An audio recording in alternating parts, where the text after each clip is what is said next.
دسمبر کا دوسرا ہفتہ چل رہا تھا۔ سردی کی شدت میں اچانک ہی اضافہ ہو گیا تھا۔ لاہور کا درجہ حرارت 5 سے 4 ڈگری پر چلا گیا تھا۔ خانم بستر میں دبکی بیٹھی تھی۔ باہر چلنے والی تیز ہوائیں اسے اندر رکنے پر مجبور کر رہی تھی، کیونکہ اسے حد سے زیادہ ٹھنڈ لگتی تھی۔ وہ پوری طرح سے اپنے موبائل میں مگن تھی جب مہرو کی آواز پر چونکی۔ ہانی چلو نا STC چلتے ہیں۔ خانم کے لیے مہرو نے گویا دھماکہ کیا تھا۔ وہ ٹھنڈ سے مری جا رہی تھی اور مہرو کو STC جانے کی پڑی تھی۔ نہ بابا، بہت ٹھنڈ ہے۔ خانم نے صاف انکار کیا تھا۔ یار چلو نا، ڈپارٹمنٹ سے آ کر کمرے میں گھس جاتی ہو، ہم کہیں باہر بھی نہیں گھومنے جاتے۔ مہرو منمنائی تھی۔ ابھی فرسٹ سیمسٹر ہے مہرو، 2 سال پڑے ہیں، گھوم لیں گے۔ ویسے بھی کہہ تو ایسے رہی ہو جیسے تم نے لاہور نہیں دیکھا۔ دیکھا ہے یار، لیکن ہم دونوں تب ساتھ نہیں تھے نا، اور میں اچھے سے جانتی ہوں یہ 2 سال بھی ایسے ہی گزر جائیں گے، تمہیں تو فرق نہیں پڑنے والا۔ خانم کافی انٹروورٹ قسم کی لڑکی تھی۔ اپنے کمرے میں رہنا، گوگل پر چیزیں سرچ کرنا اور کتابیں پڑھنا یہ اس کا اولین مشغلہ تھا۔ اسے باہر گھومنا پھرنا ایک حد تک اچھا لگتا تھا۔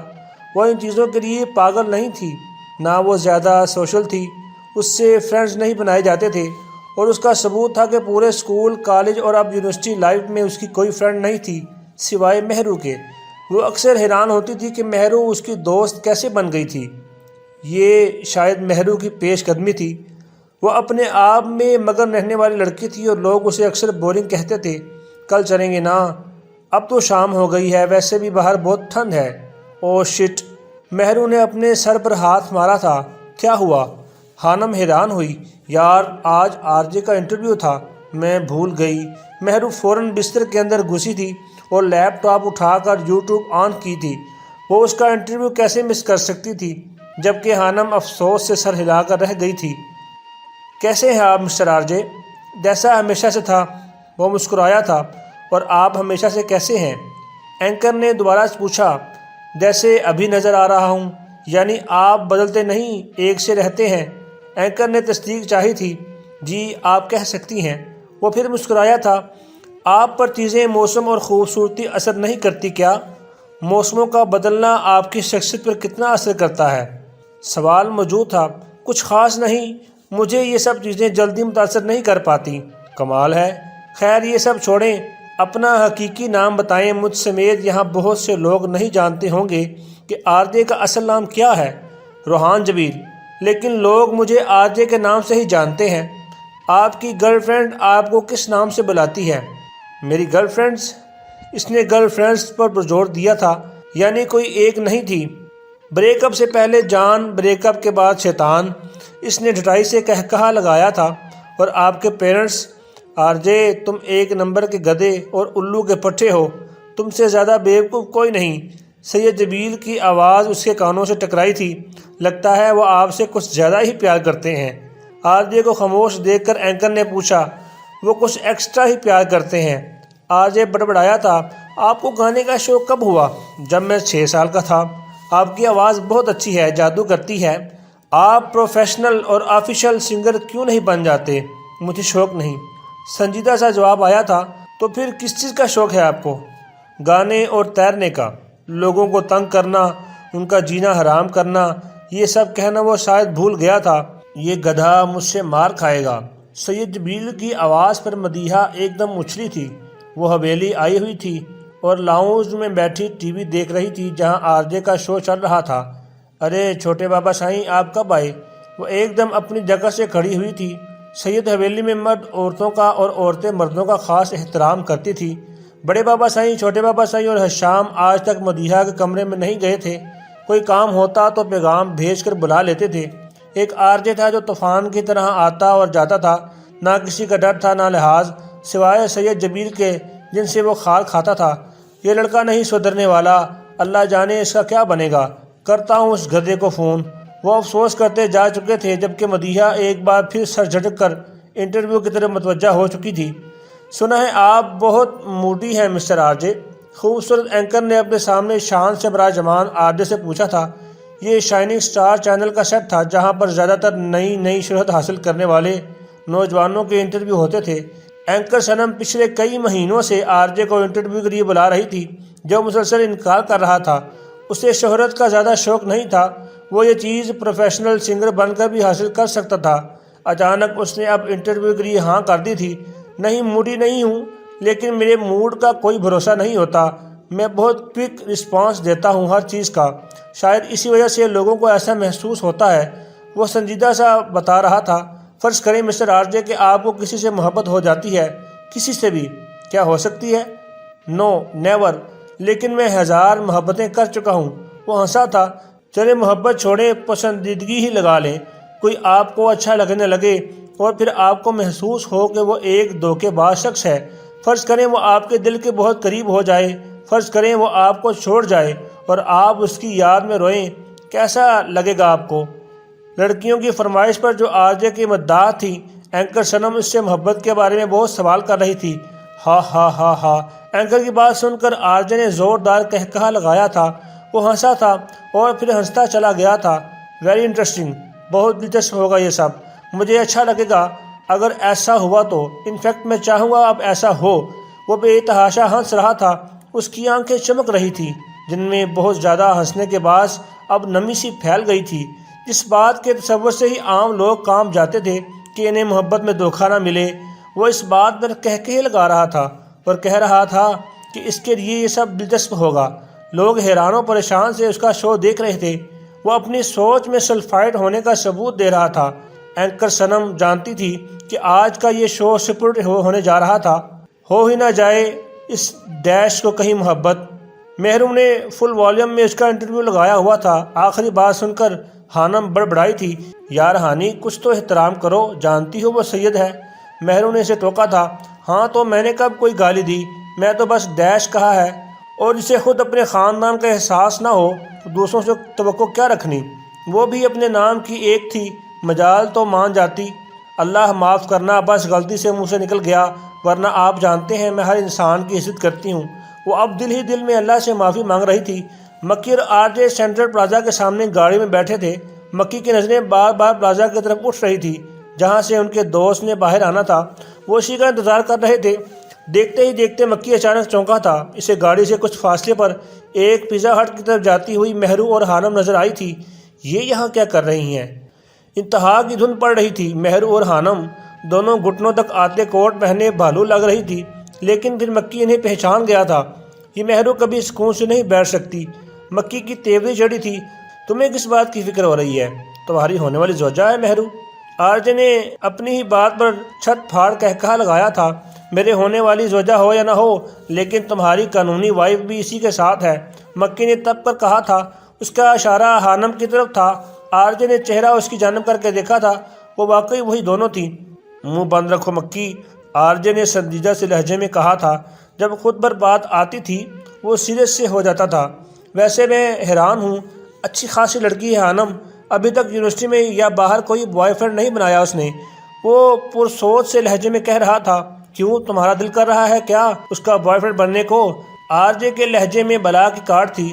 نہیں، میری اتنی مجال کہ میں آر جے کی قانونی وائف کی طرف میلی آنکھ سے دیکھوں۔ مکی کھسیانی ہنسی ہنس رہا تھا۔ اچھی بات ہے، 200 قدم دور رہنا چاہیے اس سے۔ آر جے کی بات پر مکی نے چونک کر اسے دیکھا تھا۔ اسے سمجھ نہیں آیا تھا کہ آر جے نے مذاق کیا تھا یا سچ میں وہ سنجیدہ تھا۔ اس سے پہلے وہ کچھ کہتا ان کا دوست واپس آ گیا تھا اور آر جے نے بنا کچھ پوچھے گاڑی آگے بڑھا دی تھی۔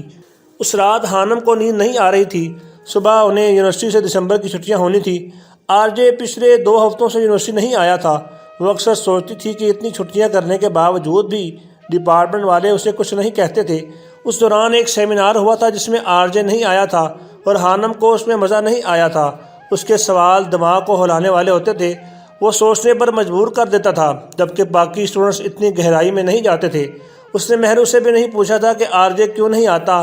اگر وہ ایسا کرتی تو مہرو لازماً اسے تنگ کرتی۔ وہ بور ہو رہی تھی اور پھر اس نے مہرو کا لیپ ٹاپ اٹھا کر اپنے سوالوں کا جواب ڈھونڈنے شروع کیے تھے۔ روح کیا ہے؟ اس نے ٹائپ کیا تھا۔ لیپ ٹاپ کی روشنی میں اس کی گرے آنکھیں جگمگ کر رہی تھی۔ روح اللہ کا امر ہے۔ یسألون عن الروح قل روح من امر ربی۔ اگر روح کی ماہیت کو سمجھنا چاہتے ہیں تو ابھی تک سائنس اس قدر ترقی نہیں کر پائی کہ آخر روح ہے کیا؟ ایک انسان ہی کو باقی جانداروں سے زیادہ شعور کیوں ہے؟ اس کا جواب سائنس کے پاس ابھی تک نہیں ہے، لیکن منطقی طور پر اتنا جان لیں کہ روح ہی وہ امر ہے جس کی وجہ سے انسان اپنی اور اپنے ارد گرد ماحول کی بقا کی فکر میں سرگرداں رہتا ہے۔ اسی روح کی بدولت وہ موت اکر بعد از موت کیا ہوتا ہے کہ جواب کا بھی متلاشی ہے۔ اس کا جواب بھی سائنس کے پاس نہیں ہے، کیونکہ سائنس کا دائرہ اختیار سے یہ موضوع باہر ہے۔ ایک بات ذہن میں رکھ لیجئے کہ موت کا تعلق روح سے نہیں، موت یا زندگی کا تعلق مادہ کی خاص ترکیبی بناوٹ سے ہے جو ترقی کر کے ایک مائکرو سے میکرو جاندار بن جاتا ہے۔ ممکن ہے فیوچر میں سائنس خود یونی سیلولر بنانے کے قابل ہو جائے اور موت پر بھی قابو پا لے، لیکن یہ ناممکن کے قریب تر ہے۔ لیکن اس مادہ کو شعور دینا انسان کے لیے ناممکن ہی رہے گا، وہ شعور جس سے انسان خود ایجادات کرنے کے قابل ہوا ہے، یعنی روح شعور کا دوسرا نام ہے۔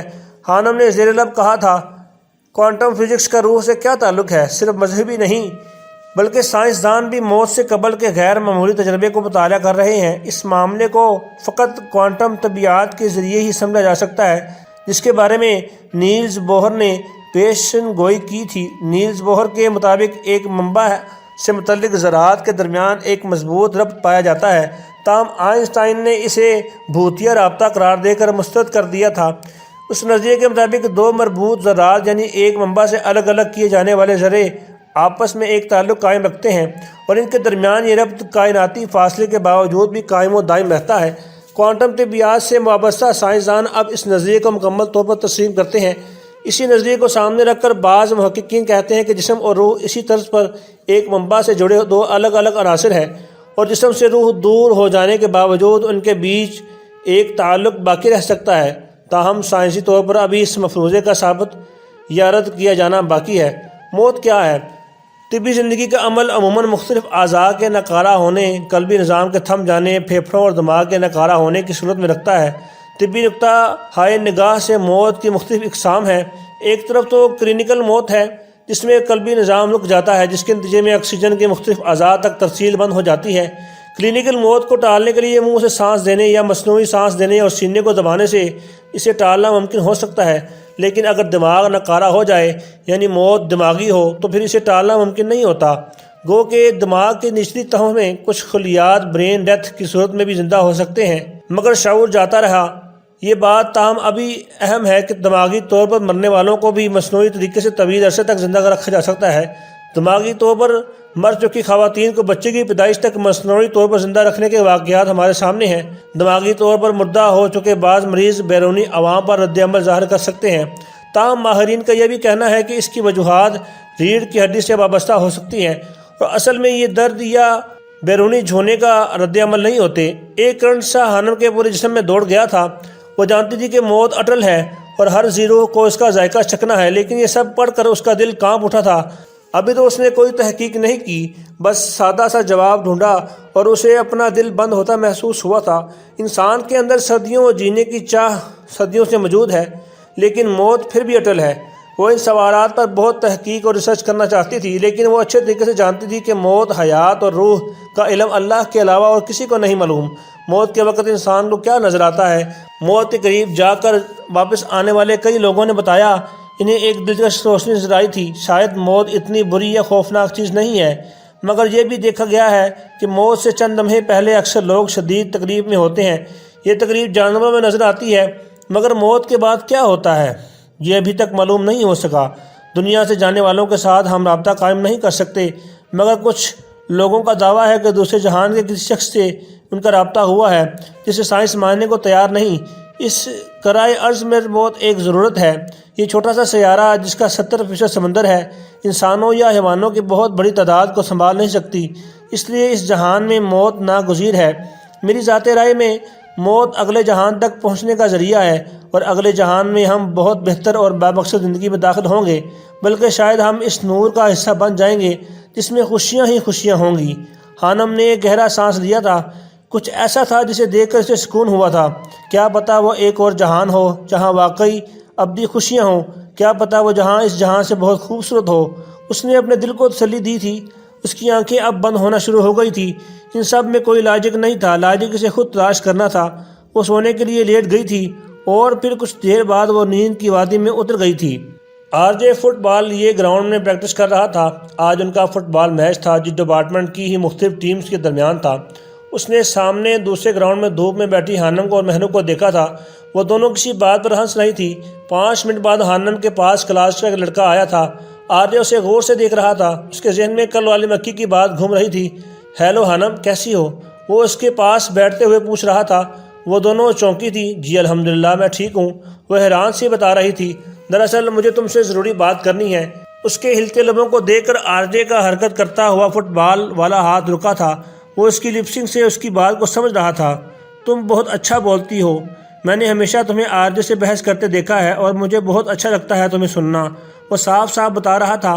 ہانم کے چہرے کا رنگ پھیکا پڑ گیا تھا۔ شکریہ، وہ بس اتنا ہی کہہ پائی تھی۔ کیا ہم اچھے دوست بن سکتے ہیں؟ میرا مطلب ہے صرف دوست، ویسے بھی ہم کلاس فیلوز ہیں۔ اس کی بات کو سمجھ کر ہانم اور آر جے دونوں کا دماغ گھوما تھا۔ مہرو تو منہ کھولے اس شراز کو دیکھ رہی تھی۔ اسے توقع نہیں تھی کہ وہ اس کے سامنے ہی بول دے گا۔ ہم کلاس فیلو ہی بہتر ہیں مسٹر شراز۔ اب کی بار ہانم کا لہجہ سرد ہوا تھا۔ آج چھٹیاں ہو جائیں گی، میں چاہتا ہوں ہم نمبر ایکسچینج کر لیں۔ ویسے تو کلاس گروپ سے بھی میں لے سکتا تھا، لیکن پھر میں نے سوچا شاید تمہیں برا لگے۔ ہانم تو اس کی ڈٹائی پر حیران رہ گئی تھی۔ مجھے آپ سے بات کرنے میں کوئی دلچسپی نہیں ہے، اور پلیز آئندہ میرے سامنے اس طرح کی باتیں کرنے سے پرہیز کیجیے گا۔ وہ ایک دم ہی بھڑک اٹھی تھی اور بیگ اٹھا کر کھڑی ہو گئی تھی۔ اس نے صرف دوستی کا کہا تھا، کوئی اور بات نہیں کی تھی، لیکن نہ جانے کیوں ہانم کا رد عمل بہت سخت تھا۔ یونیورسٹی میں ایسی دوستیاں کرنا عام سی بات ہوتی ہے۔ دوستی نہ بھی ہو، اپنے گروپ کے لڑکوں سے اچھی بول چال ہو جاتی ہے۔ آپ پلیز بیٹھ جائیں، میں ایسے ہی پوچھ رہا تھا، سوری اگر برا لگا ہو تو۔ وہ اب معذرت کر رہا تھا اور پھر کچھ سننے بنا ہی وہاں سے چلا گیا تھا۔ وہ دونوں نہیں جانتے تھے کہ وہ کسی کی نظروں کے حصار میں تھے۔ یہ کیا ہو رہا تھا؟ اس کے جانے کے بعد مہرو ایک دم چونکی تھی۔ مجھے کیا پتا، تمہیں نظر نہیں آیا کیا؟ ہانم غصے سے کہتی لائبریری کی طرف بڑھ گئی تھی۔ آدھے گھنٹے بعد مہرو اسے کھینچ کر میچ دیکھنے لائی تھی۔ آر جے کی ٹیم اور ایک دوسری ٹیم کھیل رہی تھی۔ دوسری ٹیم میں وہ شراز تھا۔ کھیل کے دوران آر جے نے شراز کا نشانہ لے کر فٹ بال پوری قوت سے اسے دے مارا تھا۔ وہ دڑام سے اوندھے منہ نیچے گرا تھا۔ ہانم حیرت سے منہ کھولے کبھی آر جے تو کبھی اس شراز کو دیکھ رہی تھی جو نیچے پڑا کراہ رہا تھا، اور باقی لڑکے اس کی طرف لپکے تھے۔ ہانم نے دیکھا تھا کہ آر جے نے جان بوجھ کر اسے فٹ بال مارا تھا۔ اس سے پہلے کوئی کچھ سمجھتا یا آر جے کوئی کچھ کہتا، وہ ہاتھ جھاڑتا ہوا گراؤنڈ سے باہر آیا تھا اور پھر ایک سرد سی نگاہ ہانم پر ڈال کر یہ جا وہ جا، جبکہ ہانم بت بنے اسے جاتا دیکھ رہی تھی۔